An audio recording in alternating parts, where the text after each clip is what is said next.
बहुत स्वागत है। आप देख रहे हैं A24 न्यूज़ चैनल और मैं हूं रेखा। एक नज़र डालते हैं आज की हेडलाइंस पर।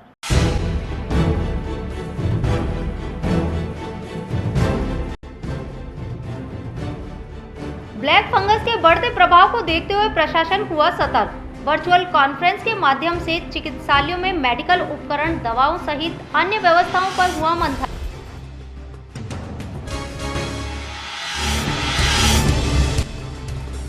रेलवे बाइंडर श्रमिकों सहित अन्य मजदूर श्रेणी के कर्मचारियों को मिली बड़ी राहत।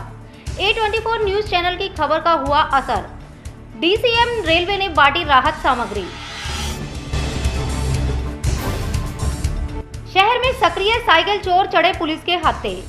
अरावली विहार थाना पुलिस ने 18 महंगे ब्रांड की चोरी की साइकिल सहित 2 नाबालिगों को किया गिरफ्तार। और कोरोना महामारी की चेन तोड़ने के लिए कर रहा पुलिस प्रशासन कार्रवाई। उधर नगर परिषद टीम ने एक की दुकान सील, कई दुकानों के काटे चालान। और अब समाचार विस्तार से। रेड अलर्ट जन अनुशासन पखवाड़े के त्रिस्तरीय कोविड कर्फ्यू के अंतर्गत सरकार द्वारा तय की गई गाइडलाइन का उल्लंघन करने पर जिला प्रशासन द्वारा गठित संयुक्त टीम ने कार्रवाई करते हुए एक दुकान को 30 मई तक के लिए सील कर दिया। इस दौरान 4 अन्य दुकानों के खुली पाए जाने पर 2,700 रुपए की जुर्माना राशि वसूल की।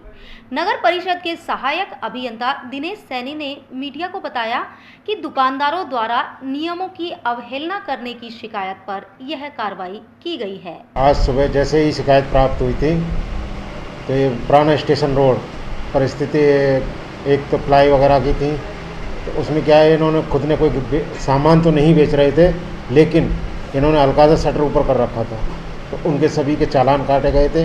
इन 5 लोगों के 2700 रुपये के चालान काटे गए थे। इसके अलावा थोड़ी दूर आगे चल के इसी रोड पर एक हिंदुस्तान हार्डवेयर की दुकान थी जो पूर्ण रूप से खुली हुई थी, जो लॉकडाउन का उल्लंघन कर रहा था। उसको सीज किया गया है 31 तारीख तक, 30 तारीख तक सीज किया गया है, और इसके अलावा उसको 500 रुपये के चालान काटा गया है।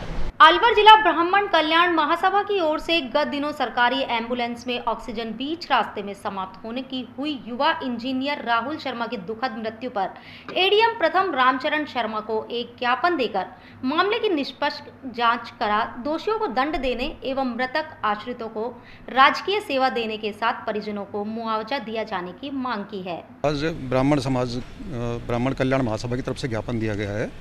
उसमें इंजीनियर राहुल शर्मा, एक युवा की चिकित्सकीय लापरवाही के कारण जो मृत्यु हुई है, उससे हम लोग बड़े दुखी हैं। हम ये चाहते हैं कि उसकी निष्पक्ष जांच हो और जो भी जिम्मेदार लोग हैं उनको कड़ी से कड़ी सज़ा मिले, ताकि आइंदा दोबारा से कोई ऐसी घटना ना हो। और हमारी मांग ये है कि उनके आश्रित, उनकी पत्नी है और एक छोटी बच्ची है जो मात्र 3 साल की है, उनको मुआवजा मिले और उनकी पत्नी को सरकारी नौकरी दी जाए। यही हमारी मांग है। एक बात कहता हूँ, उस बड़े तकलीफ के साथ कहना पड़ रहा है।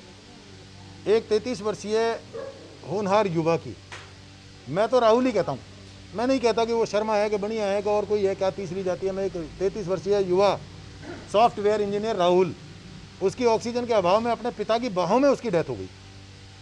सुनकर और याद करके भी रोंगटे खड़े हो जाते हैं। जब 50-60 घंटे तक किसी व्यक्ति ने उस घटना पर किसी प्रकार का संज्ञान नहीं लिया, तो मुझे मेरे साथी जो लोग हैं, इन्होंने जब ये कहा कि भाई साहब अब जब कोई संज्ञान नहीं ले रहा, ये सब लोग मेरे साथ खड़े हैं जो उस दिन भी साथ थे, इन्होंने कहा भाई साहब कोई संज्ञान नहीं ले रहा, आपको ही इस मामले में संज्ञान लेना पड़ेगा। मैंने तत्काल प्रभाव से उसका ज्ञापन बनाया, एक जिला कलेक्टर महोदय के नाम और दूसरा माननीय मुख्यमंत्री जी के नाम, जिसमें मैंने ये मांग की है कि एक पिता के हाथों में पुत्र ने जिस प्रकार से अपना दम तोड़ा है, वो इतिहास की बहुत बड़ी घटना हो गई है।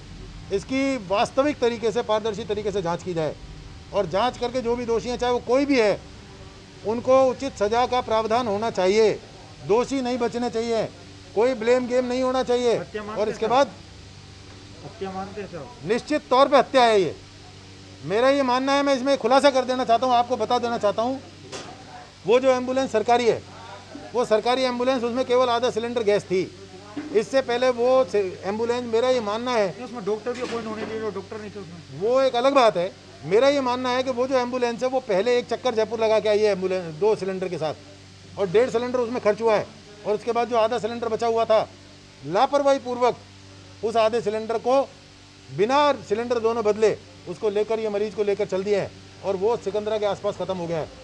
जब वो झटके ले रही थी गैस, यानी वो गैस का सिलेंडर में जो आखिरी गैस बची हुई थी, दौंचियों से, झटकों से जब वो आगे पीछे होती थी तो उसका ऑक्सीजन सर्कुलेशन बढ़ता था। इसको देख के परिवार भी प्रसन्न था और वो लड़का भी बात करता जा रहा था, लेकिन ये पता नहीं था कि मौत करीब आ रही है। दौसा में जाके ऑक्सीजन की गैस मिलने से पहले उस लड़के ने दम तोड़ दिया। ये अलवर के इतिहास के लिए मैं कहता हूँ सबसे काला दिन था। सारे राजनेता मिलकर भी उसको न्याय दिलवा दें, मैं उन सबका धन्यवाद अपनी तरफ से करूँगा। मैं ये नहीं कहता कि किसी को भी श्रेय मिलना चाहिए, मुझे इनिशिएट करने का ज़रूरत पड़ी, मैंने इनिशिएट किया, मुझसे पहले और राजनेताओं को भी आगे आ जाना चाहिए था।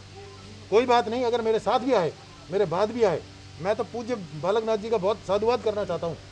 उन्होंने कल आकर, खास तौर से वो अलवर इसीलिए आए, कल जाकर कलेक्टर साहब को कहा है कि जाँच उचित तरीके से पारदर्शी हो जानी चाहिए, 7 दिन में दूध का दूध, पानी का पानी होना चाहिए। और मैं ये कहना चाहता हूँ, इसके बाद भी अगर किसी भी प्रकार का मैनिपुलेशन नजर आएगा तो हम न्यायिक जांच की मांग करेंगे।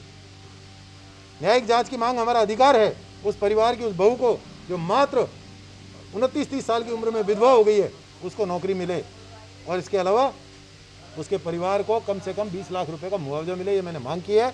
और जो लोग इस हत्या के दोषी हैं, चाहे वो कोई भी हैं, चाहे पीएमओ हो, पीएमओ का नोडल ऑफिसर हो जिसकी एम्बुलेंस को चेक करने की जिम्मेदारी है, सब लोगों के खिलाफ हत्या के प्रयास का या इरादतन हत्या के प्रयास का मुकदमा दर्ज होना चाहिए और इनके खिलाफ कार्रवाई। एडीएम प्रथम रामचरण शर्मा ने ज्ञापन लेने के बाद उपस्थित समाज के बंधुओं को मामले में निष्पक्ष जांच कराने का आश्वासन दिया।